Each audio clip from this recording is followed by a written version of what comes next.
Bundle up, friends. Coldest air of the season is coming to Colorado. That Arctic air and snow is expected to arrive tomorrow. You're playing it smart. You're inside already. Good choice. Yeah. Good evening. I'm Kyle Clark. And I'm Kim Christensen. We will be under a weather impact alert beginning tomorrow night. So we begin this Thursday night with 9 News meteorologist Corey Reppenhagen. Here it comes.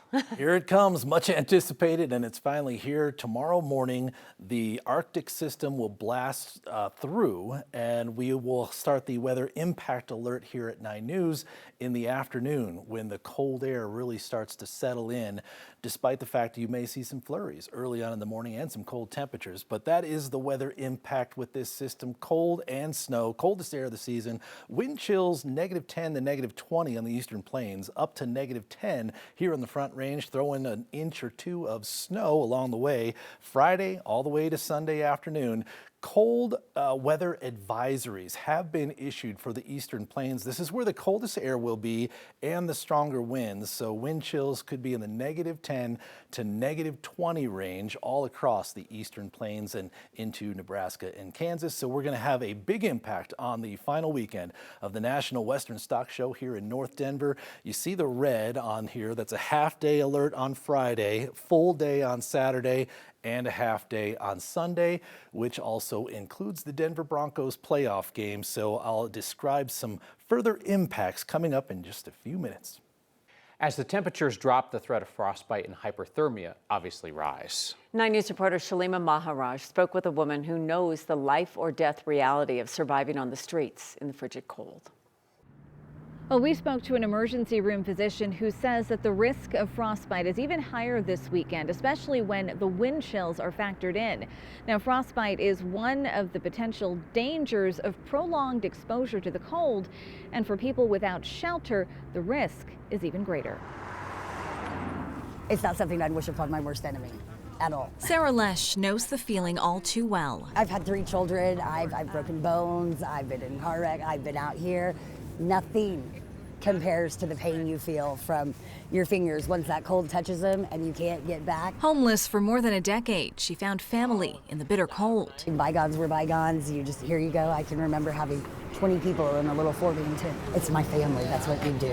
Your risk is going to be significantly higher. Dr. Parth Shah is an emergency physician with Advent Health Porter. That kind of freezing is causing damage to your blood vessels and nerve endings, and the reason why you're more susceptible in your fingers, toes, your face, and your ears is that it's just a lot more sensitive in those areas. The cold can be dangerous for just about anyone. But in more severe cases, it can lead to like potential amputation and loss of those areas. For Sarah Lesh, the feeling has stayed with her. People, they don't understand how cold and the lengths that you go through out here. In conditions like this, he says it's important to layer up, where moisture-wicking materials have good insulated gloves and wool socks. Shalima Maharaj, 9 News. Sarah let us know that she is no longer living on the streets, so she has a safe place to stay during this cold snap. One of Denver's largest emergency shelters remains closed tonight. It's caught in the middle of a disagreement between City Council and the mayor's office. The Aspen, which is the former Doubletree Hotel in Quebec, has a ballroom that fits up to 200 people. The city has used it in the past as an emergency cold weather shelter, but last month the City Council voted to stop using it for that purpose. The mayor's office says they want to open the shelter this weekend, but need City Council's approval. Chances are people will just try to hunker down outdoors and survive during this cold weather event. They don't feel like they have other options. City Council member Flora Alvidrez says that she hasn't received a formal request from the mayor's office to activate the shelter. The mayor's office says they're hopeful they'll come to an agreement this weekend. Just once in the last 50 years have Colorado voters elected a Republican governor. Yet there are plenty of GOP candidates this year. I mean, there's more than 20 of them. Try and name any of them. Boy, it's a lot. Tonight, 4 of the potential Republican nominees debated in Wells County. They include a state senator who is not as far right as the MAGA podcaster who wants elected Democrats to be hung in public. So there's a variety. Yeah, once you stake out mass hangings, right, people are going to naturally pile up on the other side of that. There's not a whole lot of room on that flank. Our Marshall Zellinger is back from Fort Lupton. And Marshall, let's start with the man who says he has a plan for how Republicans, big underdogs in this race, can suddenly be locked into a win. Yeah, and that plan by Joe Altman parrots President Trump's view of elections in this country. Several times at the debate tonight, Altman called 2020's election stolen. He painted a picture of Colorado being a red state simply blocked by an illegitimate voting system. And I think one of the issues that we have to look at is, and you're not going to like this question, actually 9 News is probably going to really love it, and that is we got to get rid of the machines and the mail-in ballots and get to a place where we have secure elections. Altman also defended his continued call for top Jewish elected Democrats in the state to be executed for treason. State Senator Barb Kirkmeyer, who as a state lawmaker for the last 6 years seemed to have the best grasp of practical actions a governor could do in office. She called herself the credible candidate. But she was also part of an attempt to have northern Colorado secede from the state in 2014. I listened to my constituents. I put it on the ballot. They voted. They voted no, not to pursue succeeding, and so we did not. That's exactly what happened. But I think listening to your constituents, standing up for your constituents is what a leader does and what a good elected official does, and I would continue to do that again. Follow-up question. How did you vote on it? How did I vote on it? I voted for it. Good follow-up question. Teller County Sheriff Jason Meixel focused on restraints that law enforcement have under Democratic leadership, like limited cooperation with federal agents and personal liability for officers who act outside of what's expected of law enforcement. As governor, he would want to roll those policies back. Any of the laws that actually go after law enforcement officers in this state, those have to be done so that we can love our law enforcement officers again, allow them to go back on the streets and take politics out of their jobs to actually do their jobs. The fourth candidate debating tonight, Josh Griffin. He briefly ran for Congress in El Paso County in 2024. He's an Army veteran who disagrees with the president moving Space Command from Colorado Springs.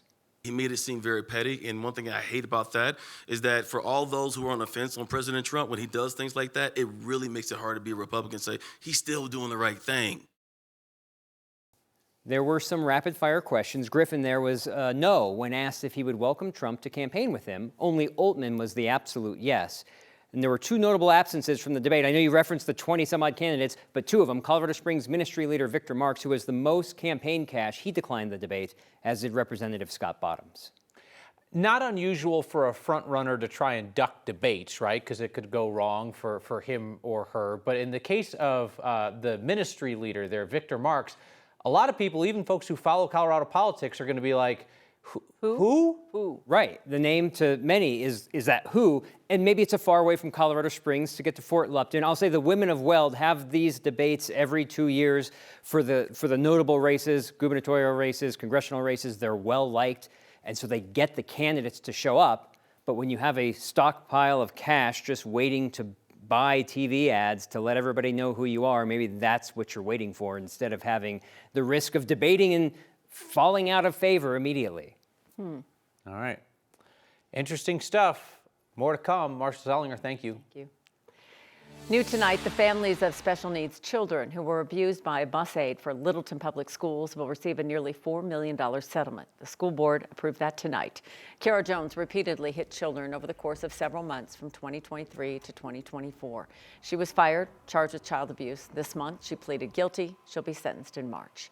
Littleton Public Schools says the settlement will go to 3 of the families whose children rode the bus. They say the settlement will be fully funded through insurance. Colorado's now reporting a 3rd pediatric flu death this season. A child under the age of 5, state says passed away in December. The child lived outside the metro area. There were 3 total pediatric flu deaths last season. Flu came early in Colorado this year, but activity is starting to slow. State tracking shows emergency department visits have decreased. Horsetooth Mountain Open Space is set to reopen tomorrow. Larimer County closed it as a precaution today after a man encountered a mountain lion.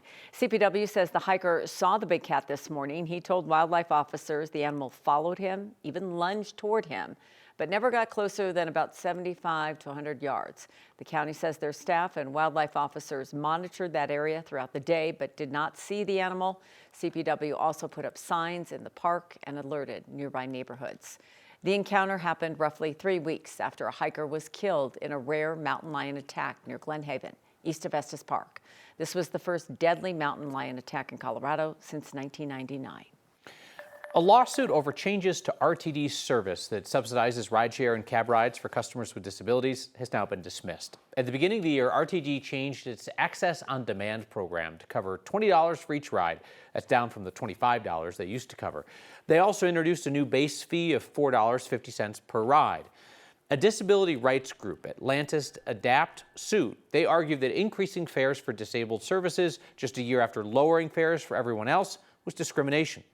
Court documents show the lawsuit was dismissed without prejudice after filing by Atlantis Adapt. Both parties agreed to cover their own court costs and fees. In a statement, RTD told us that it is committed to financially responsible decisions that optimize service. We also reached out to the attorney for the folks suing, and we're waiting to hear back. A marijuana business in Denver is being shut down after city investigators connected it to an out-of-state drug case. Denver's Department of Licensing and Consumer Protection revoked the marijuana license for Blazing OG, also known as OG Medicinals, earlier this month. The decision followed a traffic stop in Nebraska last year, where police found more than 30 pounds of marijuana in the trunk of a car driven by the wife of the business owner. After that arrest, city inspectors checked the grow facility in Denver, where they reported finding over 1,400 marijuana plants that were not properly tagged, along with additional violations like improper signage and missing surveillance video. The city says license revocations are only used as a last resort. Looking at the historical numbers, that we didn't even have one single marijuana business license revoked last year in 2025. So this is kind of a rare thing where we see a business get to a point where the city has no choice but to revoke a license. It's unclear whether the owners plan to appeal the city's ruling.